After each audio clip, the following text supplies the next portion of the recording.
ആയിരക്കണക്കിന് ഡെത്ത്സ് സംഭവിച്ചുകൊണ്ടിരിക്കുകയാണ്. നമുക്കറിയുന്ന ഇപ്പം ഞാൻ ഉക്രൈനിലുണ്ടായിരുന്നു പേഴ്സണലി, നമുക്കറിയുന്ന ഒരുപാട് പേര് മരിച്ച് വീഴുന്നുണ്ടായിരുന്നു. യുക്രൈൻ ആണെങ്കിലും ഉസ്ബെക്ക് ആണെങ്കിലും ഇപ്പം നമ്മൾ വിസിറ്റ് ചെയ്ത കസാക്ക് ആണെങ്കിലും ആ കാര്യങ്ങളൊക്കെയാണ് തന്നെയാണ്. എൻ്റെ ഫാമിലിയിൽ ഞാനാണ് ഫസ്റ്റ് ഡോക്ടർ. അതെ, അബ്രോഡ് പോയ ക്വാളിറ്റി ഓഫ് എഡ്യൂക്കേഷൻ കിട്ടുമോ, പെൺകുട്ടികൾക്ക് സേഫ് ആണോ? വിദേശ MBBSനെ പറ്റി അഡ്വർടൈസ്മെൻറ്റിലൂടെ നമ്മൾ ഒരുപാട് കാര്യങ്ങൾ കേൾക്കുന്നതാണ്. അവരെവിടെ പഠിക്കാൻ പോകുന്നു, എങ്ങനെ പഠിക്കുന്നു, അവരുടെ ഡേ ഇൻ ലൈഫ്, ഇതെല്ലാം നമ്മൾ യൂട്യൂബിൽ കണ്ടിട്ട് മനസ്സിലാക്കുന്നതാണ്. പക്ഷേ MBBSന് പോയതിന് ശേഷം അവർ തിരിച്ചു വന്നിട്ട് FMG എക്സാം എഴുതിയിട്ട് എന്താണ് സ്റ്റുഡൻസ് ചെയ്യുന്നത്, എങ്ങനെയാണ് അവരുടെ FMGൻ്റെ ജേണി എന്നുള്ളത് നമുക്ക് മനസ്സിലാക്കാൻ പറ്റുന്നത് വളരെ കുറച്ചാണ്. എൻ്റെ കൂടെ ഇന്നുള്ളത് 2019 എയിംബ്രിഡ്ജ് എഡ്യൂക്കേഷനിലൂടെ പോയി 6 വർഷം MBBSൻ്റെ ജേണി ചെയ്ത് ഫസ്റ്റ് ചാൻസിൽ foreign medical graduation exam clear ചെയ്തിട്ടുള്ള 3 ഡോക്ടേഴ്സാണ്. അപ്പോൾ സ്റ്റുഡൻറ്റ് ടു ഡോക്ടർ എന്നുള്ള ജേണി എങ്ങനെയായിരിക്കുമെന്ന് നമുക്ക് ഈ 3 ഡോക്ടേഴ്സിനോട് തന്നെ ചോദിക്കാം. So welcome to the podcast. Thank you sir. ഇപ്പോഴും അബ്രോഡ് MBBSനെ പറ്റി കുറേ മിത്സ് ഉണ്ട്, കുറേ ഡൗട്ട്സ് ഉണ്ട്. അതായത് ലൈക്ക് അബ്രോഡ് പോയ ക്വാളിറ്റി ഓഫ് എഡ്യൂക്കേഷൻ കിട്ടുമോ, പെൺകുട്ടികൾക്ക് സേഫ് ആണോ അബ്രോഡ്, അവർ തിരിച്ചു വന്നിട്ട് എങ്ങനെയാണ്, അവരുടെ ജേണി എങ്ങനെയായിരിക്കും, അങ്ങനെ ഒരുപാട് ഡൗട്ട്സും മിത്സും ഉണ്ട്. ഇതിനെ പറ്റി നിങ്ങൾക്ക് ഡിസ്കഷനിലോട്ട് വെക്കുമ്പോൾ എന്തൊക്കെയാണ് പോയിന്റ്സ് ആണ് പറയാനുള്ളത്? പുറത്ത് പോയി പഠിക്കുക എന്ന് പറഞ്ഞാൽ സിമ്പിൾ കാര്യമല്ല. കാരണം ഹോം സിക്നെസ് ഉണ്ടാകും കുറേ പേർക്ക്. ആദ്യമായിട്ട് പുറത്ത് പോകുന്ന കുട്ടികളായിരിക്കും. അപ്പോൾ ആദ്യം മൈൻഡ് ഒന്ന് ട്രെയിൻ ചെയ്യുക. ഞാൻ ഇനി അങ്ങോട്ട് ഒറ്റയ്ക്കായിരിക്കും, ഒറ്റയ്ക്ക് കുക്ക് ചെയ്യണം, ഒറ്റയ്ക്ക് താമസിക്കണം, അറിയാത്ത കുറേ ആൾക്കാരോട് പരിചയപ്പെടണം, നമ്മളെല്ലാ കാര്യവും ഒറ്റയ്ക്ക്. അവിടെ മണി മാനേജ്മെൻറ്റ് എല്ലാം നോബഡി ആരും ഉണ്ടാവില്ല ഹെൽപ്പ് ചെയ്യാൻ.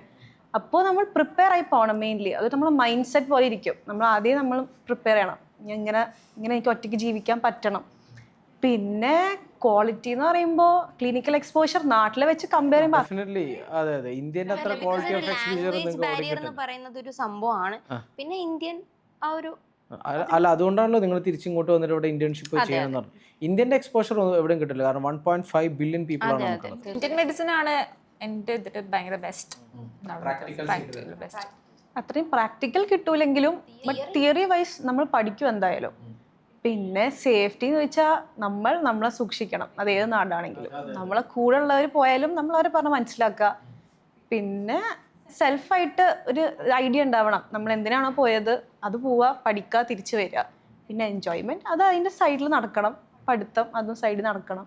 ഒരു കോളേജ് ഇയേഴ്സ് നമുക്ക് പിന്നെ തിരിച്ചു കിട്ടില്ലല്ലോ. അതെ, പിന്നെ ഡെഫിനറ്റ്ലി എല്ലാ നാട്ടിലും ഉണ്ട്. നമുക്ക് നശിക്കാനുള്ള ഓപ്പർച്യൂണിറ്റി ഉണ്ട്, നന്നായിട്ട് നടക്കാനുള്ള ഓപ്പർച്യൂണിറ്റി ഉണ്ട്. സോ ഒരു സ്റ്റുഡന്റ് എങ്ങനെ അത് സെലക്ട് ചെയ്യുന്നു എന്നുള്ളതാണ്. പിന്നെ നമുക്ക് രാത്രി നമ്മളിപ്പോ ഇപ്പോഴും സ്റ്റിൽ ഇവിടെ നമുക്ക് നൈറ്റ് അങ്ങനെ പുറത്തിറങ്ങി നടക്കാൻ നമുക്ക് പറ്റുന്നില്ല. നമുക്ക് പേടിയുണ്ട് വീട്ടിലാണെങ്കിലും. പക്ഷെ അവിടെ നമുക്ക് അത്രയും ഒരു ബുദ്ധിമുട്ട് നമുക്കില്ല. നമുക്ക് നൈറ്റ് നമ്മളിപ്പോ 2 പേരാണ്, ഗേൾസ് ആണെങ്കിലും നമുക്കൊരു സാധനം വാങ്ങാൻ പോകണമെങ്കിൽ നമുക്ക് അത്ര പേടിയും കാര്യങ്ങളൊക്കെ ഭയങ്കര കുറവാണ്. ബിക്കോസ് നമുക്ക് പൊതുവേ ഇന്റർനാഷണൽസ് ആണ്. നമ്മളൊരാള് നമ്മള് എന്തെങ്കിലും അവർക്ക് ആ ഒരു പേടിയുണ്ടാവും. പിന്നെ എന്നാലും കുറച്ച് കമ്പാരിറ്റീവ്ലി യുക്രൈൻ ആണെങ്കിലും ഇപ്പോൾ ഉസ്ബെക്ക് ആണെങ്കിലും ഇപ്പം നമ്മൾ വിസിറ്റ് ചെയ്ത കസാക്ക് ആണെങ്കിലും ആ കാര്യങ്ങളിലൊക്കെ അടിപൊളിയാണ്. നമുക്ക് തോന്നിയിട്ടുണ്ട് ആ ഒരു സേഫ്റ്റി. നമുക്ക് നൈറ്റ് ഇപ്പോൾ ഒരു അത്യാവശ്യത്തിന് ഒരു ബോയിന്റെ ഒരു ഹെൽപ്പ് ഇല്ലാതെ നമുക്ക് പോകാം എന്നുള്ള ഒരു സാധനമുണ്ട്. ബാക്കിയൊക്കെ നമ്മുടെ കയ്യിലാണ്. സംഭവിച്ചുകൊണ്ടിരിക്കുകയാണ്. നമുക്കറിയുന്ന ഇപ്പം ഞാൻ ഉക്രൈനിലുണ്ടായിരുന്നു പേഴ്സണലി, നമുക്കറിയുന്ന ഒരുപാട് പേര് മരിച്ച് വീഴുന്നുണ്ടായിരുന്നു. സോ ഈ സമയത്തൊക്കെ ഇതിൻ്റെ ഭീകരാവസ്ഥയിലാണ് ന്യൂസസ് ഒക്കെ മീഡിയ പോയിക്കൊണ്ടിരുന്നത്. സോ നിങ്ങളെ പാരൻസിനെ നിങ്ങൾ എങ്ങനെയാണ് സമാധാനിപ്പിച്ചത്, എങ്ങനെയാണ് അവരെ ആശ്വസിപ്പിച്ചത്? ആക്ച്വലി നമ്മൾക്ക് ആശ്വസിപ്പിക്കാൻ നമ്മളിങ്ങനെ കുഴപ്പമൊന്നുമില്ല എന്നുള്ളൊരു പറയുമ്പോൾ നമുക്ക് കൂടുതൽ ടൈം നമ്മളെ ഫോൺ ഓഫ് ആയിരിക്കും, ഷാർജും കാര്യങ്ങളൊന്നും ഇല്ലാതെ. അപ്പോൾ ആ ഒരു ടൈമിൽ നമ്മുടെ പാരൻസ് എല്ലാവരും കോൺടാക്ട് ചെയ്തിരുന്നത് സാറിനെയും ബഷീർ സാറിനെയും നിങ്ങൾ എൻകറേജ് ആ ഒരു ടീമിനായിരുന്നു. അപ്പോൾ എനിക്ക് തോന്നുന്നു നിങ്ങൾ കൊടുത്ത ആ ഒരു സപ്പോർട്ട്, നമ്മൾ കൂടെ ആക്ച്വലി നിങ്ങൾ ഞങ്ങളുടെ ഒപ്പം ആ ഒരു പ്ലേസിൽ ഉണ്ട് എന്നുള്ളത് അവർക്ക് ഏറ്റവും വലിയ ആശ്വാസമായിരുന്നു. അതായിരുന്നു എനിക്ക് തോന്നുന്നു അവർക്ക് കുറച്ചുകൂടി ആ ഒരു അവരുണ്ട്, അപ്പോൾ അവർ നോക്കും എന്നുള്ള ഒരു വിശ്വാസം. എനിക്ക് തോന്നുന്നു ഞങ്ങൾക്കും അത് തന്നെയായിരുന്നു ഏറ്റവും വലിയ ആശ്വാസം. നമ്മളിവിടെ ഉണ്ടല്ലോ. എനിക്ക് തോന്നുന്നു വാറിന്റെ ഒക്കെ 2 ദിവസം മുമ്പാണ് ബിഷർ സാറ് നാട്ടിൽ വരുന്നത്. കാരണം വാറാണ്, ഏകദേശം ഇങ്ങനത്തെ ഒരു സിനാരിയോ ഉണ്ടാകും, അപ്പോൾ അത്ര വലിയൊരു നമ്പർ ഓഫ് സ്റ്റുഡൻസിനെ ഹാൻഡിൽ ചെയ്യണമെങ്കിൽ നമ്മളെല്ലാവരും ഉണ്ടാവണം എന്നുള്ള രൂപത്തിലാണ് നമ്മുടെ ടീം അങ്ങോട്ട് കയറി വരുന്നത്. സോ ആ ജേണി ഭയങ്കര ടഫായിരുന്നു. നമുക്കിപ്പോഴും ആലോചിക്കുമ്പോഴും ഓർക്കുമ്പോഴും ഒക്കെ നമുക്കത് ഭയങ്കര ഒരു ഡ്രെയിൻഡ് ഔട്ട് ആയിട്ടുള്ള ഒരു അങ്ങനത്തെ ഒരു ഫീൽ. അതെ, ആ സമയത്ത് നിങ്ങളുടെ ഒരു സപ്പോർട്ട് അത് വലിയൊരു, നമുക്കും അതൊരു ആശ്വാസമായിരുന്നു. സാറുമാരുണ്ട് നമ്മളോട് ഇപ്പൊ ചോദിക്കാണ് വീട്ടിൽ നിന്നാണെങ്കിലും ചോദിക്കുമ്പോൾ നമ്മൾ ഇല്ല, നമ്മൾ കൊണ്ടുവന്ന നമ്മുടെ സാർ ഇവിടെ നമ്മുടെ കൂടെ ഉണ്ട്, അപ്പൊ അവര് നമ്മളെ ടേക്ക് കെയർ ചെയ്യും എന്നുള്ള ഒരു സംഭവം നമുക്ക് പറയാൻ പറ്റുന്നതുകൊണ്ട് അവർക്ക് കുറച്ചും കൂടെ. നമ്മളും പല ന്യൂസസ് സ്റ്റുഡൻസിനോട് ഷെയർ ചെയ്യില്ലായിരുന്നു. കാരണം ഞങ്ങൾ മാക്സിമം നിങ്ങളെ ഹാപ്പിയാക്കി ജോലിയാക്കി നിൽക്കാനായിരുന്നു നോക്കുന്നത്. പക്ഷെ ഉള്ളിലൊക്കെ നമ്മളും ഒരുപാട് വളരെ സ്ട്രെസ്ഫുൾ ആയിട്ട് ചിരിച്ചിട്ടാണ് നമ്മളോട് സംസാരിക്കുന്നത്. നമ്മൾ നോക്കാം ഒരു അപ്പൊ ഞങ്ങൾക്ക് ആക്ച്വലി ഈ വാറിന്റെ സമയത്ത് ഞങ്ങൾ അത്രയും എല്ലാ കുട്ടികൾക്കും എല്ലാവർക്കും ഒരു ടെൻഷനും ആ ഒരു സ്ട്രഗിളും അതിൻ്റെ ഇടയിൽ ഇപ്പം ഞാൻ കണ്ടൊരു കാര്യവും നമുക്ക് എല്ലാവർക്കും തോന്നിയ ഒരു ഇതും, ബിക്കോസ് എയിംബ്രിഡ്ജിന്റെ പ്രസൻസ് അവിടെ ഉണ്ടായിരുന്നു, പക്ഷെ വേറെ കുറേ കൺസൾട്ടൻസീസ് വേറെ കുറേ ഏജൻസിയുടെ കുട്ടികളും ഒക്കെ ഉണ്ടായിരുന്നു. പക്ഷെ അപ്പോൾ എയിംബ്രിഡ്ജ് അങ്ങനെ നമ്മുടെ സ്റ്റുഡൻസ് അങ്ങനെയൊന്നും ഇല്ലാതെ എല്ലാവരെയും ഒരുമിച്ച് ഞാൻ കണ്ടിട്ടുണ്ട്. സാറ് പല നമ്മുടെ ഏജൻസി നമ്മുടെ സ്റ്റുഡൻസ് അല്ലാത്തൊരു പാരന്റ്സിന്റെ കോൾ അറ്റൻഡ് ചെയ്യുന്നു, അവരുടെ അത്രയും ആൻസറബിൾ അത്രയും ഒരു ഇതായിട്ട് കൈൻഡായിട്ട് സാർ ആ ഒരു ഇത് കൊടുക്കുന്നതും എല്ലാ കോളും ആൻസർ ചെയ്യുന്നതും ആ ഒരു സാധനം. അപ്പം എനിക്ക് പേഴ്സണലി ആ ഒരു സമയത്തിലേക്ക് വേറെ ബാക്കിയുള്ളവരെ കമ്പയർ ചെയ്ത് നോക്കുമ്പോൾ നിങ്ങളുടെ ആ ഒരു പ്രസൻസും നമുക്ക് മാത്രമല്ല വേറെ ബാക്കി ഓൾമോസ്റ്റ് കുറെ കുട്ടികൾക്ക് അതൊരു വലിയ റിലീഫ് ആയിരുന്നു എന്നുള്ളൊരു. അതെ, വൺസ് വാർ അങ്ങോട്ട് ഡിക്ലെയർ ചെയ്തതിനു ശേഷം ആ യൂണിവേഴ്സിറ്റിയിലെ എല്ലാ പിള്ളേരും ഒരുപോലെ നോർത്ത് സൗത്ത് എന്നില്ല, സീനിയർ ജൂനിയർ എന്നില്ല, നമ്മളെല്ലാവരും ഒരേപോലെ നിന്നിട്ടുണ്ടായിരുന്നു. എനിക്കും പല കോൾസ് കിട്ടിയിട്ടുണ്ടായിരുന്നു. നമ്മൾ കൊണ്ടുപോയിട്ടുള്ള സ്റ്റുഡൻസ് അല്ലാത്ത അവരുടെ പേരൻസ് വിളിക്കുക, അവരുടെ പേരൻസ് എൻ്റെ ഫ്രണ്ട്സിനെ കണക്ട് ചെയ്തിട്ട് എന്നെ വിളിക്കുക. ഇപ്പോൾ വേറെ കൺസൾട്ടൻസീസ് തന്നെ അവർ നമ്മുടെ സുഹൃത്തുക്കളായിരിക്കും, അവരെന്നെ വിളിക്കുക. ഇങ്ങനത്തെ ഒക്കെ ഇതേപോലെ അവരും നമ്മൾ ഒരുപാട് ഹെൽപ്പ് ചെയ്തിട്ടുണ്ട്. മീഡിയയിൽ നമ്മൾ സംസാരിക്കുന്നത് അത് എന്നെ വേറെ എൻ്റെ ഒരു സുഹൃത്ത് ഹെൽപ്പ് ചെയ്തതാണ്. ഒരു പേരൻ്റാണ് മീഡിയയിൽ സംസാരിക്കാൻ എൻ്റെ നമ്പർ കൊടുത്തത്. ഇവിടുന്ന് പേരൻസ് ഗവൺമെൻറ്റിനെ പ്രഷറൈസ് ചെയ്തിട്ടുണ്ട്, പല ആളുകളെ കണ്ടിട്ടുണ്ട്. അങ്ങനെയാണ് സപ്രോസിയൊക്കെ എക്സ്ക്ലൂസീവായിട്ട് അവിടെ ഒരു ട്രെയിന് വരെ അവൈലബിൾ ആയിട്ടുള്ളത്. സോ അവിടെ ഒരു ഗിവ് ആൻഡ് ടേക്ക് പോളിസി ആ വാർ സമയത്ത് നന്നായിട്ട് വന്നിട്ടുണ്ട്. നമ്മുടെ ഇന്ത്യൻസിൻ്റെ പ്രത്യേകിച്ച് മലയാളീസ് ആയിരുന്നു അവിടെ കൂടുതലുള്ള. ആ മല്ലൂസിൻ്റെ സ്ട്രെങ്ത് നമ്മൾ സത്യത്തിൽ അവിടെ കാണിച്ചിട്ടുണ്ട്. കാരണം നിങ്ങളൊക്കെ എനിക്ക് തോന്നുന്നു ചെറുപ്പത്തിലൊക്കെ ഉള്ള ആഗ്രഹമായിരുന്നു ഒരു ഡോക്ടറായിട്ട് മാറുക എന്നുള്ളത്. ആ ആഗ്രഹത്തിന് എന്തെങ്കിലും ഒരു ഇൻസിഡൻറ്റോ അല്ലെങ്കിൽ ഒരു ഇൻസ്പിരേഷൻ, ഇയാൾ എൻ്റെ ഒരു ഇൻസ്പിരേഷൻ ആയിരുന്നു എന്ന് പറയാം, അങ്ങനത്തെ എന്തെങ്കിലും അനുഭവങ്ങളുണ്ടോ? എൻ്റെ ഫാമിലിയിൽ ഞാനാണ് ഫസ്റ്റ് ഡോക്ടർ. അതെ, അപ്പൊ അതിൻ്റെ ഒരു സന്തോഷമുണ്ട്. FMG ക്ലിയർ ചെയ്തപ്പോൾ ഫസ്റ്റ് അറ്റംപ്റ്റ് തന്നെ ക്ലിയർ ചെയ്തപ്പോൾ എല്ലാവർക്കും, ഫാമിലിക്കാണെങ്കിലും ഫ്രണ്ട്സിനാണെങ്കിലും ഈവൻ നൈബേഴ്സിനൊക്കെ ഭയങ്കര ഹാപ്പിനെസ് ആയിരുന്നു. ഞാൻ അത് എക്സ്പെക്ട് ചെയ്തിട്ടില്ല ഇങ്ങനെ ഒരു ഇത്. അവർക്ക് ഭയങ്കര പ്രൗഡായിട്ട് തന്നെ അവർ പറയുന്നുണ്ട്. ബിക്കോസ് ആ ഒരു ഇതിൽ ഫസ്റ്റ് ഫാമിലിയിൽ ഫസ്റ്റ് ഡോക്ടർ എന്നുള്ളത് എൻ്റെ ഇൻസ്പിറേഷൻ എന്ന് വെച്ച് കഴിഞ്ഞാൽ അത് എൻ്റെ മദർ തന്നെയാണ്. മദർ ലാബ് ടെക്നീഷ്യൻ പഠിച്ചതാണ്. ആള് പഠിച്ചു കഴിഞ്ഞിട്ട് വർക്ക് ചെയ്തു, പിന്നെ മാരേജ് ചെയ്തിട്ട് പിന്നെ ഒന്നും ചെയ്യാൻ പറ്റിയിട്ടില്ല. അപ്പോൾ ആള് ആണെല്ലാം പൊതുവേ അവിടുത്തെ നൈബേഴ്സിനാണെങ്കിലും എല്ലാം ആണെങ്കിലും ആൾക്ക് ഒരു കെയറിങ് മെന്റാലിറ്റി ഉള്ള ഇതാണ്. അപ്പോൾ ഉമ്മിക്ക് അങ്ങനെ ആയതുകൊണ്ട് എനിക്കതൊരു വലിയ ഇൻസ്പിറേഷൻ ആയിരുന്നു. പണ്ട് തന്നെ സിറിഞ്ചിൻ്റെ ഒക്കെ ഇതൊക്കെ ഞാൻ കാണാറുണ്ടായിരുന്നു. അങ്ങനെ എനിക്ക് ഇൻസ്പിറേഷൻ എൻ്റെ മദർ തന്നെയാണ്. ആക്ച്വലി എൻ്റെ ഈ ഡ്രീം ഉമ്മൻ്റെ കൂടി ഡ്രീമായിരുന്നു. ഞങ്ങൾ ഒരുമിച്ച് സ്വപ്നം കണ്ടൊരു സാധനം ഇത്. അപ്പോൾ ഉമ്മ ഇല്ലെങ്കിൽ ഒരിക്കലെങ്കിൽ പുറത്തേക്ക് പഠിക്കാൻ വേണ്ടി എനിക്ക് തോന്നണില്ല. കാരണം എനിക്ക് ആ ഒരു ഓപ്ഷൻ തന്നതും ഞാനിപ്പോൾ ഇവിടെ ഇരിക്കണേ തന്നെ അത് എൻ്റെ ഫുൾ ക്രെഡിറ്റ് ഞാൻ ഉമ്മാക്ക് തന്നെ കൊടുക്കുള്ളൂ. എനിക്കും സെയിം. അതെ, അമ്മയ്ക്ക് ഇപ്പോഴും അമ്മയുടെ റിഗ്രറ്റ്, അമ്മയ്ക്ക് ഒരു വർക്ക് ചെയ്യാൻ പോകാൻ പറ്റും. അമ്മയുടെ കസിൻസ് അമ്മയുടെ ഫാമിലി എല്ലാവരും വർക്കിംഗ് ആണ്. അപ്പോൾ അവരെ ഗേൾസ് അവരെല്ലാവരും വർക്ക്. അപ്പോൾ അമ്മയ്ക്ക് എപ്പോഴും ആ ഒരു റിഗ്രറ്റ് എപ്പോഴും ഉണ്ടായിരുന്നു, പറ്റിയിട്ടില്ല എന്നുള്ളത്. പിന്നെ എൻ്റെ ബ്രദറിന് ഓട്ടിസം ഉണ്ട്. അപ്പോൾ അത് ഡെലിവറി ടൈമിൽ അമ്മയ്ക്ക് ഉണ്ടായ ഒരു കോംപ്ലിക്കേഷനും കാര്യങ്ങളൊക്കെ കഴിഞ്ഞിട്ടുണ്ട്. അപ്പോൾ ഞാൻ കണ്ടതിൽ എൻ്റെ ലൈഫിൽ ഏറ്റവും സ്ട്രോങ്ങസ്റ്റ് വുമൺ എൻ്റെ അമ്മയാണ്. ബിക്കോസ് അന്ന് തൊട്ട് ഇന്ന് വരെ എത്രയും ഹോസ്പിറ്റൽസിലാണെങ്കിലും അവന് കൊടുത്ത കെയർ ആണെങ്കിലും കാര്യങ്ങളും എല്ലാം കഴിഞ്ഞ് ഇപ്പോൾ എല്ലാം അവരുടെ പേഴ്സണൽ കാര്യങ്ങളെല്ലാം സ്വന്തമായി ചെയ്യാൻ പറ്റുന്ന രീതിയിൽ കൊണ്ട് എത്തിച്ച് അത്രയും ഒരു ഇതാക്കിയത് എൻ്റെ അമ്മയാണ്. അപ്പോൾ ഞാൻ അത് കണ്ടിട്ടുണ്ട്. അപ്പോൾ അവർ എപ്പോഴും ഹോസ്പിറ്റലിൽ പോകുന്നതും ബാംഗ്ലൂരും അങ്ങനെ ഓരോ ഇതിൽ പോകുന്നപ്പോൾ ഞാൻ അവരിത് കണ്ടിട്ടുണ്ട്. പിന്നെ എൻ്റെ ഒരു ഫാമിലി ഒരു ഡോക്ടർ, ഇപ്പോഴും ഞാൻ സാറിനെ നന്നായിട്ട് ഓർമ്മിക്കും. ബിക്കോസ് ഡോക്ടറാണ് എനിക്ക് ആ ഒരു ഇത് തന്നത്. ബിക്കോസ് ഞങ്ങൾ എപ്പോഴും അവിടെയാണ് പോയിട്ടുണ്ടായിരുന്നത്. ഞങ്ങൾ പെട്ടെന്ന് സിക്കാവുമായിരുന്നു, ഏറ്റവും ഞാൻ സിക്കായിരുന്നു, ഞാനും സിക്കാവുമായിരുന്നു. അപ്പൊ അന്ന് തൊട്ട് എപ്പോഴും ഒരു ഡോക്ടർ എത്രത്തോളം ഒരു കൈൻഡ് ആവുന്നു ഒരു പേഷ്യന്റിനോട്, അവർക്ക് ഉണ്ടാവുന്ന ആ ഒരു കൈൻഡ്നെസ്സും ആ ഒരു ഇതൊക്കെ. അപ്പോൾ നമുക്കും നാളെ ആൻഡ് എത്ര നമുക്ക് ഒരാളെ ഹെൽപ്പ് ചെയ്യാൻ പറ്റും ആ ഒരു സാധനം. അപ്പൊ നമുക്കും നാളെ ഇങ്ങനെ എന്തെങ്കിലും ചെയ്യാൻ പറ്റണം, ആ ഒരു തോട്ട് എനിക്ക് തന്നത് ഡോക്ടറാണ്. പിന്നെ അമ്മയുടെ ആഗ്രഹം എന്നല്ല, അമ്മയ്ക്കും ഉണ്ടായിരുന്നു ഏറ്റവും ഒരു നല്ലൊരു ഇതിൽ തന്നെ എത്തണം എന്നുള്ള ഒരു, ശരിക്കും മെഡിക്കൽ ഫീൽഡ് ആ ഒരു ഇതിലേക്ക് ഇറങ്ങണം, ഡോക്ടർ ആവണം എന്നുള്ളൊരു ആഗ്രഹം അമ്മയുടെ ഉണ്ട്. അപ്പോൾ അമ്മ കാരണമാണ് ഞാനും ഇവിടെ ഇങ്ങനെ ഇരിക്കുന്നത്, ഡോക്ടറായത്. അപ്പോൾ പിന്നെ ബ്രദറിന്റെ ഇതും, അപ്പൊ എനിക്ക് ആ ഒരു കാര്യങ്ങൾ ഞാൻ വീട്ടിൽ കാണുന്നുണ്ട്.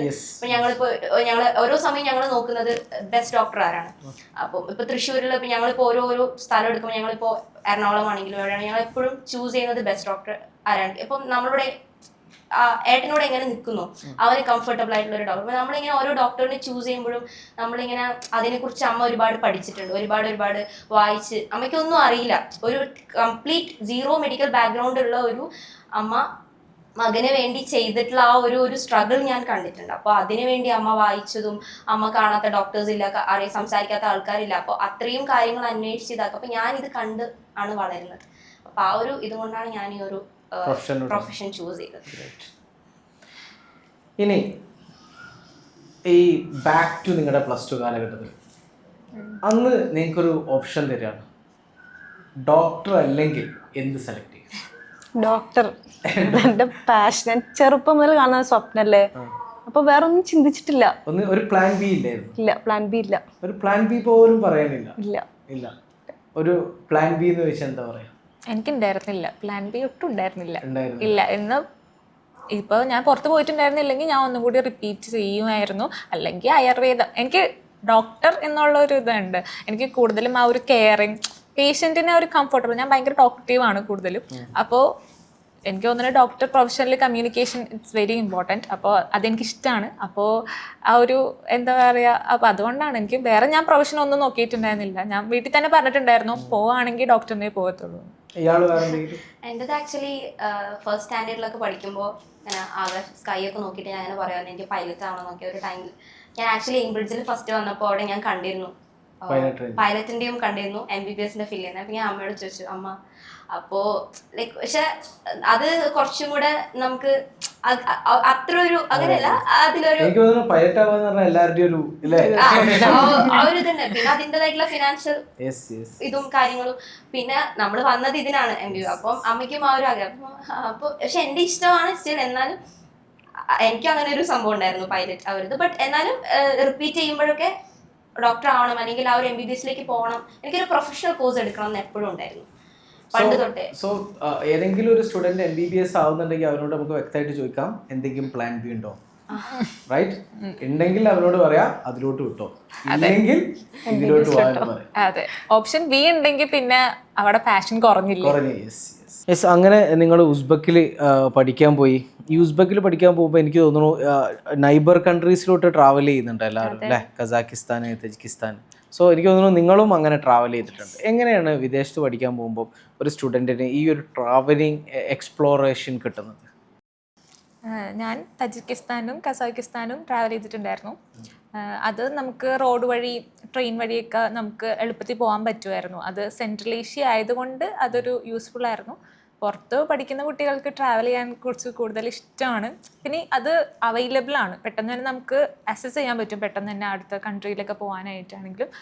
അപ്പോൾ അതൊരു നല്ല എക്സ്പീരിയൻസ് ആയിരുന്നു. പിന്നെ ഒരു പ്ലസ് പോയിന്റ്, കസാക്കിലേക്ക് നമുക്ക് വിസ വേണ്ട, നമ്മൾ ഇന്ത്യൻസിന് വിസ വേണ്ട എന്നുള്ളത് ഒരു പ്ലസ് പോയിന്റ് കൂടിയാണ്. തജിക്കൊരു വിസ വേണം, ഈ വിസ വേണം നമുക്ക്. ബട്ട് എന്നാലും നമുക്ക് ഈസിലി പോയി വരാൻ പറ്റുന്ന രീതിയിലുള്ള ഒരു. നിങ്ങൾ ഫ്രണ്ട്സ് ആയിട്ടാണോ ട്രാവൽ ചെയ്തത്? അതെ അതെ, ഫ്രണ്ട്സ് ആയിട്ട്. നമ്മൾ പഠിത്തം മാത്രമല്ല, MBBS എന്ന് പറഞ്ഞു കഴിഞ്ഞാൽ സ്ട്രെസ്സാണ്. ഇപ്പം നമുക്ക് കൂടുതൽ സ്ട്രെസ്സാണ് എന്ന് വെച്ച് കഴിഞ്ഞാൽ നമുക്ക് കോളേജ്, യൂണിവേഴ്സിറ്റി എക്സാംസ് ഉണ്ടാവും, യൂണിവേഴ്സിറ്റി പ്രഷർ ഉണ്ടാവും. അതുകൂടാതെ തന്നെ നമുക്ക് നാട്ടിൽ വന്ന FMG എന്നുള്ള എക്സാമും അതും നമ്മുടെ മനസ്സിൽ എപ്പോഴും ഉണ്ടാവും. നമ്മൾ അവിടെ പഠിക്കാണ്ടിരിക്കുമ്പോൾ നമ്മൾക്ക് ഇങ്ങനെ ഒരു ഗിൽട്ട് ഫീൽ വരും. നമ്മൾ പഠിച്ചില്ലല്ലോ, നമ്മളിപ്പോൾ തുടങ്ങണ്ടേ. നമ്മൾ സീനിയേഴ്സൊക്കെ പറയും നേരത്തെ തന്നെ സ്റ്റാർട്ട് ചെയ്യണം. ആക്ച്വലി ഇത് നേരത്തെ സ്റ്റാർട്ട് ചെയ്യേണ്ട ഒരു പ്രോസസ്സ് തന്നെയാണ്. ഞാൻ നേരത്തെ പറഞ്ഞ പോലെ ഒരു പ്രാവശ്യം ഒരു സബ്ജക്റ്റ് പഠിച്ചിട്ട് കാര്യമില്ല. നമ്മളത് എത്രത്തോളം റിവൈസ് ചെയ്യാൻ പറ്റുമോ അത്രത്തോളം അത് റിവൈസ് ചെയ്യണം. ഒരു പ്രാവശ്യം വായിച്ച് വിടുന്നതല്ല. അപ്പോൾ ആ ഒരു പ്രഷറിൽ നിന്ന് ട്രാവൽ ചെയ്യുന്നത് ഒരു നല്ലൊരു ഒരു സ്ട്രെസ്സിനൊരു റിലീഫാണ്. പിന്നെ ഞാൻ നേരത്തെ പറഞ്ഞ പോലെ ഒരു ഗുഡ് ഫ്രണ്ട് സർക്കിൾ ഉണ്ടെങ്കിൽ ഇച്ചിരി ട്രിപ്പൊക്കെ പോവുകയാണെങ്കിലും അതിപ്പോൾ ഇവിടെ ആണെങ്കിലും അബ്രോഡ് പോകുമ്പോൾ അത് വലിയൊരു കാര്യമാണല്ലേ, നമ്മളൊരു സർക്കിൾ വലിയൊരു കാര്യം. ഒരു സർക്കിൾ ഒരു വലിയ ബിക്കോസ് അതാണ് നമ്മുടെ ഫാമിലി. നമ്മളുടെ ചൂസൺ ഫാമിലി എന്ന് പറയുന്നത് നമ്മുടെ ഫ്രണ്ട്സ് തന്നെയാണ്. അത് നമ്മുടെ എപ്പോഴും ഹാപ്പിനെസ്സിലുണ്ടാവും. നമ്മൾക്കൊരു അസുഖം വരുമ്പോൾ അല്ലെങ്കിൽ നമുക്കൊരു ഡൗൺ വരുമ്പോൾ പല കാര്യങ്ങളും ഉണ്ടല്ലോ, മെന്റലി നമ്മൾ സ്ട്രഗിൾ ചെയ്യും പല കാര്യങ്ങളും. അപ്പം ഫ്രണ്ട്ഷിപ്പാണ് എന്താണെങ്കിലും അപ്പം അതിലൊക്കെ നമ്മുടെ ഒപ്പം ഉണ്ടാവുക, നമുക്ക് ആക്ച്വലി റൈറ്റ് പാത്ത് പറഞ്ഞു തരാം. നീ ചെയ്യുന്നത് തെറ്റാണെന്ന് മുഖത്ത് നോക്കി പറയാൻ പറ്റുന്ന കുറച്ച് നല്ല ഫ്രണ്ട്സ് ഉണ്ടാവുക എന്ന് പറയുന്നത്. അതെ, ആ ഒരു സാധനം. പിന്നെ പറയുകയാണെങ്കിൽ ഇപ്പൊ നമ്മൾ കുക്ക് ചെയ്യുന്നു, നമ്മൾ ഈ വിന്ററിലൊക്കെ നമ്മൾ ക്ലാസ് നമ്മൾ കുക്ക് ചെയ്തെല്ലാം പോകുന്നു. അപ്പോൾ അതിനൊക്കെ ഒരു റിലീഫൊക്കെ ആയിട്ട് നമുക്ക് ട്രിപ്സും ആക്ച്വലി കൺട്രി നമുക്ക് എക്സ്പ്ലോർ ചെയ്യാൻ പറ്റാവുന്ന രീതിയിൽ എക്സ്പ്ലോർ ചെയ്യണം എന്ന് തന്നെയാണ് നമ്മുടെ ഒരു അഭിപ്രായം. ബിക്കോസ് നമ്മൾ കാണാത്ത നമ്മുടെ ഏർലി 20s ആണ് നമ്മളിപ്പോൾ അബ്രോഡ് പോയി പഠിക്കുന്നത്. ഒറ്റയ്ക്ക് പോവാണ്, പഠിക്കുകയാണ്, അതിൻ്റെതായ സ്ട്രഗിൾ ഉണ്ടാവും, അതിൻ്റെ ഇതുണ്ടാവും. അപ്പോൾ ചെറിയ ചെറിയ ട്രാവൽ നമ്മുടെ സേഫ്റ്റി അനുസരിച്ച് നമ്മൾ തിരഞ്ഞെടുക്കണം. എല്ലാവരോടും എങ്ങനെ റാൻഡം പോകാനല്ല, നമ്മുടെ സേഫ്റ്റി നമ്മൾ നോക്കണം. ഫസ്റ്റ് ഓഫ് ഓൾ പുറത്ത് പോകുന്ന എല്ലാ ആൺകുട്ടികളോടാണെങ്കിലും പെൺകുട്ടികളോട് പറയുന്നത് വെച്ച് കഴിഞ്ഞാൽ സേഫ്റ്റി നമ്മൾ ഇതാക്കണം. മറ്റൊരു ആളത് ചെയ്തു എന്ന് പറഞ്ഞ് നമ്മൾ ഓടിപ്പോയി ചെയ്യാൻ നിൽക്കരുത്. നമ്മളുടെ സേഫ്റ്റി നമ്മൾ തന്നെ തീർക്കണം. നമ്മളൊരു കാര്യം ചെയ്യുമ്പോൾ നമ്മൾ ചിന്തിക്കണം, അത് നമുക്ക് അഡ്വാൻറ്റേജ് ആണോ, യൂസ്ഫുൾ ആണോ, അത് നമുക്ക് നല്ലതാണോ എന്ന് നമ്മൾ ചിന്തിക്കണം. അത് ട്രാവൽ ആണെങ്കിലും പുതിയ അഡ്വഞ്ചറായിട്ട് എന്തെങ്കിലും ചെയ്യാനാണെങ്കിലും നമ്മളത് ശ്രദ്ധിക്കണം. നമ്മൾ ഒരു പിന്നെ കുറേ ആൾക്കാരുടെ ഡ്രീം ആണല്ലോ പല കൺട്രീസ് പോകണം, ട്രാവൽ ചെയ്യണം, അങ്ങനെയുള്ള കാര്യം. ഇപ്പം എല്ലാവർക്കും മറ്റേ ഇൻസ്റ്റഗ്രാമിൽ ഫ്ലാഗ് ഇടുന്നത്, ഇപ്പോൾ കസാക്ക് ആണെങ്കിൽ അത് ട്രെൻഡിങ് ആയിട്ട് വരും അങ്ങനെ. അപ്പം നമുക്ക് പണ്ടേ നമ്മളെല്ലാവരും ഓൾമോസ്റ്റ് ട്രാവൽ ചെയ്യാൻ ആഗ്രഹിക്കും. ഉസ്ബെക്കിസ്ഥാനിലെ മെയിൻ ഒരു പ്ലസ് പോയിന്റ് എന്ന് പറഞ്ഞു കഴിഞ്ഞാൽ അടുത്തടുത്ത് രാജ്യങ്ങളുണ്ട്. ഇത് നമുക്ക് ഉസ്ബെക്ക് ആൾക്കാർക്ക് ഇന്ത്യൻസിനോട് അവർക്കൊരു ഇഷ്ടക്കൂടുതലൊക്കെ ഉണ്ട്. ഒരു യുക്രൈനൊക്കെ വെച്ച് നമ്മൾ അങ്ങനെ കമ്പയർ ചെയ്യുമ്പോൾ ഇവിടെ ആ ഒരു പിന്നെ നമുക്കങ്ങനെ ഈ ട്രാവൽ ചെയ്യാന്ന് പറയുമ്പോൾ അപ്പുറത്തെ കൺട്രി പോകാന്ന് പറയുമ്പോൾ അത്ര എക്സ്പെൻസീവ് അല്ല, നമുക്ക് ഹാൻഡബിൾ ആണ്. നമ്മൾക്കിതിപ്പോ വീട്ടിൽ ചോദിച്ച് ഇതിന് വേണ്ടിയിട്ട് എക്സ്ട്രാ മണിയൊന്നും മണിയൊന്നും അല്ല, നമ്മള് സേവ് ചെയ്ത് ട്രാവൽ ചെയ്തതിലൊരു പ്രത്യേക ഒരു ഇതാണ്. അങ്ങനെ ചെയ്യണം. അല്ലാണ്ട് നമ്മൾ ഫാമിലിനെ ബുദ്ധിമുട്ടിച്ചിട്ടല്ലാണ്ട് തന്നെ നമുക്ക് അയച്ചു തരുന്ന ക്യാഷ് വെച്ച് നമ്മൾ സേവ് ചെയ്യുന്നതിലാണ്. അപ്പൊ നമുക്ക് ടൈം മാനേജ്മെന്റ് അല്ല, മണി മാനേജ്മെന്റ് നമ്മൾ പറഞ്ഞോട്ട് നിങ്ങൾ ആ ഒരു വർഷം സേവ് ചെയ്ത മണി വെച്ചിട്ട് നിങ്ങൾ നാട്ടിലോട്ട് പോകുമ്പോൾ ഈ രാജ്യത്തു കൂടെ ഞങ്ങൾ അങ്ങനെയാണ് കസാക്കിലേക്കൊക്കെ ഞങ്ങൾ പോയത്. അതൊരു നല്ല ഇതായിരുന്നു. സെൻട്രൽ ഏഷ്യയിൽ ഉസ്ബെക്കിസ്ഥാനിൽ എന്ന് പറയുമ്പോൾ അതൊരു അങ്ങനെ ട്രാവലൊക്കെ ഇഷ്ടമുള്ളവർക്ക് അതൊരു ബെറ്റർ ഓപ്പർച്യൂണിറ്റി ആണ്. പ്രത്യേകിച്ച് അബ്രോഡൊക്കെ പഠിച്ചതുകൊണ്ട് നിങ്ങൾ പ്രൊഫഷണലി FMG ഫസ്റ്റ് ചാൻസിൽ അച്ചീവ് ചെയ്തു, നിങ്ങളുടെ പ്രൊഫഷണൽ ഗോൾ നിങ്ങൾ അച്ചീവ് ചെയ്തു. പേഴ്സണലി നിങ്ങൾക്ക് ഒരുപാട് ലെസൺസ് കിട്ടിയിട്ടുണ്ടാവും അല്ലേ, ലൈഫിൽ മുമ്പോട്ട് പോകാൻ വേണ്ടിയിട്ട്. അങ്ങനെ കിട്ടിയ 1-2 ക്വാളിറ്റീസ് എന്തൊക്കെയാണ്?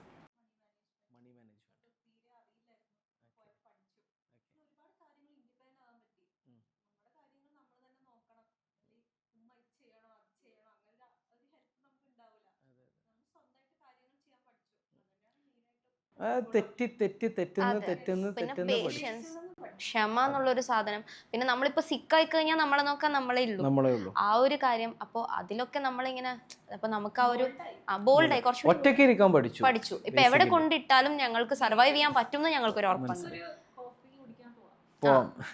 നമ്മൾ പറയാറില്ലേ ചില റീൽസ് ഒക്കെ നമ്മളിങ്ങനെ കാണാറുണ്ട്, ഒറ്റയ്ക്ക് ഒരു മൂവി പോവാ, ഒറ്റയ്ക്ക് ഒരു ഫുഡ് കഴിക്കാൻ പോവാ. അതൊക്കെ നമ്മൾ അങ്ങ് പഠിച്ചു, പോസിബിളായി. അതൊക്കെ പോസിബിളായി. ഇത് ഇവിടെ നിന്ന് പഠിക്കുന്ന ഒരു പെൺകുട്ടീന്റെ ഒരു ഡ്രീം ആയിരിക്കും. ഒന്ന് ജസ്റ്റ് ഞങ്ങൾ ഗേൾസ് ട്രിപ്പ് ഒക്കെ പോയിട്ടുണ്ടായിരുന്നു കൺട്രി, തജിക്കിസ്ഥാനിൽ ഗേൾസ് ട്രിപ്പ് ആണ് പോയത്. അതൊക്കെ ഒരു ഇപ്പോഴത്തെ ഒരു ഗേൾസിന്റെ ഡ്രീം ആണ്. അപ്പൊ അതൊക്കെ പുറത്ത് പോയതുകൊണ്ടാണ് അതൊക്കെ സാധിച്ചത്. അപ്പൊ ആ പുറത്ത് പോയപ്പോ ഡ്രീം കം ട്രൂ എന്ന് കൂടുതൽ തന്നെ നമ്മൾ ബോൾഡായി. ഒരു കൺട്രിയിൽ ഇത്ര ഗേൾസ് ഒറ്റയ്ക്ക് പോവാ എന്ന് പറഞ്ഞിട്ട് നിങ്ങൾക്കൊരു സെൽഫ് ഡെവലപ്മെന്റ് നടത്താൻ നന്നായിട്ട് പറ്റി. നിങ്ങളിലെ ഏറ്റവും ബെസ്റ്റ് വേർഷനെ നിങ്ങൾക്ക് കണ്ടെത്താൻ പറ്റും. അതെ. പിന്നെ നമുക്ക് കുറേ കാര്യങ്ങൾ പ്ലാൻ ചെയ്തിട്ട് ഇപ്പം നമ്മൾ ഗ്രാജുവേഷൻ കഴിഞ്ഞിട്ടാണ് ഞങ്ങൾ നാട്ടിലേക്ക് വരുമ്പോൾ ഞങ്ങൾ കസാക്ക് ട്രിപ്പ് ഞങ്ങൾക്ക് പ്ലാൻ ചെയ്ത് പോകണം എന്നുള്ളത് ആ ഒരു പ്ലാനിങ്, ആ ഒരു സാധനം. അപ്പം അതൊക്കെ ഞങ്ങൾക്ക് പോസിബിൾ ആവാൻ കാരണം ഞങ്ങൾക്ക് ഈ പറഞ്ഞ പോലെ മണി മാനേജ്മെന്റ് ആണെങ്കിലും ഞങ്ങൾക്ക് എല്ലാവരും ആ ഒരു ഒരുപോലെയുള്ള ഒരു മൈൻഡ് സെറ്റ്, ആ ഒരു കാര്യങ്ങൾ. അപ്പം ഗ്രാജുവേഷൻ കഴിഞ്ഞിട്ടാണ് ഞങ്ങൾ പോകുന്നത് നാട്ടിലേക്ക് വരുന്നതിൻ്റെ ഒപ്പം. അപ്പം അങ്ങനെയുള്ള കാര്യങ്ങളൊക്കെ ആകുമ്പോൾ പറയുമ്പോൾ അതൊക്കെ നമ്മൾ ചെറിയ ചെറിയ കാര്യങ്ങളാണെങ്കിലും ഞങ്ങൾ ഹാപ്പിനെസ് ആണെങ്കിലും അതിനൊക്കെ വേണ്ടി ഞങ്ങൾ ചെറിയ ചെറിയ എഫേർട്ട് ഇട്ട് എല്ലാവരും ഒരുപോലെ എഫേർട്ട് ഇട്ട് ഞങ്ങൾ ഗ്രൂപ്പായിട്ട് പോയി. ഞങ്ങൾ ആക്ച്വലി ഒരു 12 അങ്ങനെ ഗ്രൂപ്പായിട്ടാണ് കസാക്ക് പോയത്. അപ്പോൾ ഈ 12 ആൾക്കാരും എല്ലാവർക്കും ഒരേപോലെ നമ്മളൊരു ഫാമിലി പോലെ നമ്മളൊരു കൺട്രിയിൽ പോയി വിസിറ്റ് ചെയ്ത് നമ്മൾ കണ്ട് അതൊക്കെ ഒരു സംഭവമായിട്ട് തന്നെ. ഇമ്പോർട്ടൻറ്റ്. എവിടെയും ഇമ്പോർട്ടൻ്റ് ആണ്. നാട്ടിൽ പഠിച്ചാലും അതെ അതെ ഡെഫിനറ്റ്ലി. നമ്മുടെ സേഫ്റ്റി നമ്മൾ തന്നെ നോക്കണം. സോ ഈ MBBS ഡിഫിക്കൽട്ട് ജേർണിയിൽ ഇവിടെ വന്ന് ഫസ്റ്റ് ചാൻസിൽ ഒറ്റയടിക്ക് FMG എക്സാം എഴുതി പ്രൗഡാവുന്നത് നിങ്ങൾ മാത്രമല്ല, ആക്ച്വലി ഞങ്ങളും ഇതിൽ ഭയങ്കര പ്രൗഡാണ്. സോ എയിംബ്രിഡ്ജ് ഫാമിലിയിലെ ഒരു കുട്ടികൾ വളരെ ഈസിലി വന്നിട്ട് പെർഫോം ചെയ്ത് ഇന്ത്യൻ എക്സാംസിനെ ക്രാക്ക് ചെയ്തിട്ട് എയിംബ്രിഡ്ജ് ഫാമിലിൻ്റെ വക ചെറിയൊരു ഗിഫ്റ്റ് ഉണ്ട്. So first doctor Maluka Ravichandran. Thank you so much. Secondly doctor Saina Sunil. Thirdly doctor Ansiya Anas. So വലിയൊരു congratulation. Hard work paid off എന്നൊന്നും ഒറ്റ വാക്കിൽ പറഞ്ഞ് തീർത്താൽ പോരാ. ഡെഫിനറ്റ്ലി നിങ്ങളെ ഈ ഹാർഡ് വർക്കിനുള്ള റിസൾട്ട്സ് നിങ്ങൾക്ക് കിട്ടി. ആൻഡ് ലൈഫ് ലോങ് ഇത് നിങ്ങൾക്ക് ഈ MBBS അബ്രോഡ് ജേർണി ഹാപ്പി ആക്കുന്നതിൻ്റെ കീ ആണ് ഈ ഫസ്റ്റത്തെ റിസൾട്ട്. സോ നിങ്ങൾ ഈ കഴിഞ്ഞ 6 വർഷം ഇട്ട എഫേർട്ടിൻ്റെ ഫ്രൂട്ട്സ് ആണ് ഇനിയുള്ള വർഷങ്ങൾ നിങ്ങൾ കഴിക്കാൻ പോകുന്നത്. എനിക്ക് ഉറപ്പാണ് കേരളത്തിൽ അറിയപ്പെടുന്ന നല്ല ഡോക്ടേഴ്സായിട്ടായിരിക്കും നിങ്ങളെ ഇനി ഞാൻ കാണുക. അടുത്ത പോഡ്കാസ്റ്റിൽ ഡെഫിനറ്റ്ലി എനിക്ക് പറയാൻ പറ്റണം വളരെ പ്രൗഡായിട്ട് ഇന്ന സ്ഥലത്ത് ഇന്നതിൽ ചെയ്തിട്ടുള്ള ആളുകളാണ് നമ്മുടെ സ്റ്റുഡൻസ് ആണ് എന്നുള്ളത്. ഓക്കെ, സോ അങ്ങനെ ഹാർഡ് വർക്ക് ചെയ്യാൻ എല്ലാ MBBS ആസ്പിരൻസിനും പറ്റട്ടെ എന്ന് പറഞ്ഞുകൊണ്ട് നമുക്ക് ഒഫീഷ്യലി ഈ പോഡ്കാസ്റ്റ് ഇവിടെ അവസാനിപ്പിക്കാം.